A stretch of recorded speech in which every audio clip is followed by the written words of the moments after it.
भाई लोग ये देखिए खेसारी लाल यादव जी भोजपुरी के एक ऐसे इकलौते स्टार है। वो एयरपोर्ट हो या तो स्टेज शो हो या तो रोड शो हो जी, इतना ज़्यादा भीड़ हो जाते हैं दोस्तों कि लोगों की संभालना मुश्किल हो जाता है दोस्तों जी। तो भोजपुरी के सबसे बड़े सुपरस्टार अभी के डेट में माना जाता है दबंग सुपरस्टार खेसारी लाल यादव जी।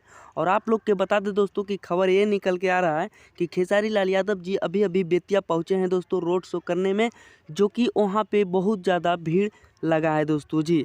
बेतिया में रोड शो हो रहा है दोस्तों अभी अभी खेसारी लाल यादव जी के, और इतना ज़्यादा भीड़ लगा है दोस्तों रोड शो में कि लोगों की संभालना मुश्किल पड़ रहा है दोस्तों जी।